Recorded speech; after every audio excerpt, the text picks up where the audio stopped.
শহরে মোদি শাহ। মে মাসের শেষ সপ্তাহে শহরে মোদি শাহ, সিটির মোড়, শ্যামবাজার, সেখানে রোড শো করতে পারেন মোদি। সিটির মোড় থেকে শ্যামবাজার পর্যন্ত রোড শো করতে পারেন নরেন্দ্র মোদি। হাজরা মোড়ে সভা করতে পারেন অমিত শাহ। মে মাসে শহরে অমিত শাহ, নরেন্দ্র মোদি একাধিক কর্মসূচি নিয়ে আসছেন দুইটা বড় বিজেপি নেতা, একজন দেশের প্রধানমন্ত্রী আর একজন স্বরাষ্ট্রমন্ত্রী। প্রধানমন্ত্রী, স্বরাষ্ট্রমন্ত্রী, একাধিক কর্মসূচি। সিটিমোড় থেকে শ্যামবাজার পর্যন্ত সভা করতে পারেন নরেন্দ্র মোদি। হাজরা মোড়ে দেবাশিস সেনগুপ্ত রয়েছেন আমাদের সঙ্গে। দেবাশিস, কি জানা যাচ্ছে, কি কি কর্মসূচি রয়েছে প্রধানমন্ত্রী এবং স্বরাষ্ট্রমন্ত্রীর? যে লোকসভা আসনে নির্বাচন হচ্ছে, সেই নির্বাচনের আসরে এখনো পর্যন্ত দুটি আসনে প্রার্থী দিতে না পারলেও বিজেপি কিন্তু প্রধানমন্ত্রী নরেন্দ্র মোদী লক্ষ্যমাত্রা বলে দিয়েছেন 42-এ 42। অমিত শাহ বলেছিলেন 35 রাজ্য থেকে 35টি লোকসভা আসন তাদের চাই।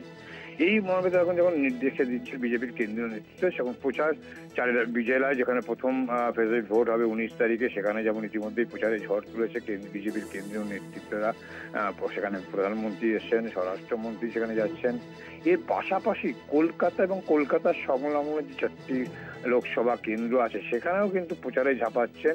যদিও সেই ভোট হচ্ছে 1 জুন, কিন্তু সেই 1 জুন ভোট হলো ঠিক তার আগেই অর্থাৎ 2-3 দিন আগেই কিন্তু সেখানে প্রধানমন্ত্রী নরেন্দ্র মোদী সেখানে রোড শো করার কথা। এখনো পর্যন্ত যা জানা যাচ্ছে বিজেপি সূত্রে খবর যে সিটির মোড় থেকে শ্যামবাজার পর্যন্ত একটি রোড শো করবেন প্রধানমন্ত্রী নরেন্দ্র মোদী। যেক্ষেত্রে দমদম কেন্দ্র একদম লোকসভা কেন্দ্র, পাশাপাশি উত্তর কলকাতা লোকসভা কেন্দ্র যেমন কভার করছে, পাশাপাশি বরানগর যে বিধানসভা নির্বাচন যেখানে উপনির্বাচন হচ্ছে সেইটাও কভার করছে। পাশাপাশি ঠিক একই দিনে কেন্দ্রীয় স্বরাষ্ট্রমন্ত্রী অমিত শাহ তিনি কিন্তু দক্ষিণ কলকাতায় হাজরা মোড়ে তিনি সভা করবেন। পাশাপাশি যাদবপুর কেন্দ্রের প্রার্থীর হয়েও কিন্তু প্রচার করবে, এমনটাই কিন্তু বিজেপি সূত্রে খবর। অর্থাৎ নির্বাচনকে সামনে রেখে দেশের প্রধানমন্ত্রী এবং দেশের স্বরাষ্ট্রমন্ত্রী একই দিনে রাজ্যে আসছেন এবং প্রচারে ঝড় তুলবেন। ঠিক শেষ দফা ভোট অর্থাৎ 7ম দফায় যখন রাজ্যে যখন ভোট, সেই 7ম দফার ভোটে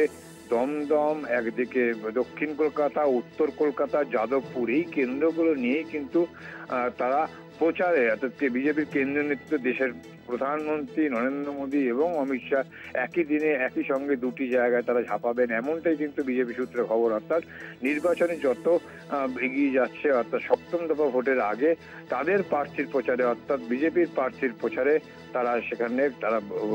সেক্ষেত্রে তুমি যেমনটা বলছো যে মে মাসের শেষ সপ্তাহে এই বিজেপির দুই শীর্ষ নেতা তারা রাজ্যে আসবেন প্রচারে। এক্ষেত্রে ডেট কিছু কি জানা গিয়েছে, কবে নাগাদ তারা প্রচারে আসছেন?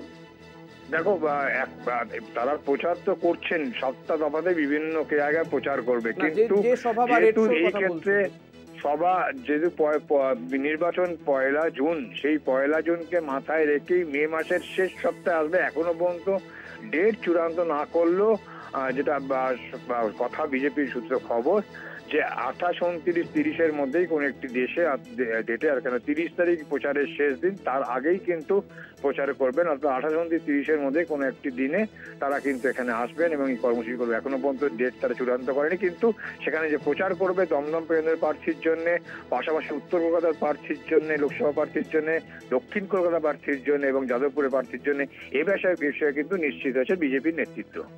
বেশ, অনেক ধন্যবাদ দেবাশিস। কথা বলছিলাম প্রতিনিধি দেবাশিস সেনগুপ্তর সঙ্গে। মে মাসের শেষ সপ্তাহে নরেন্দ্র মোদী এবং অমিত শাহ জোড়া কর্মসূচি, তারা রাজ্যে প্রচারে আসছেন।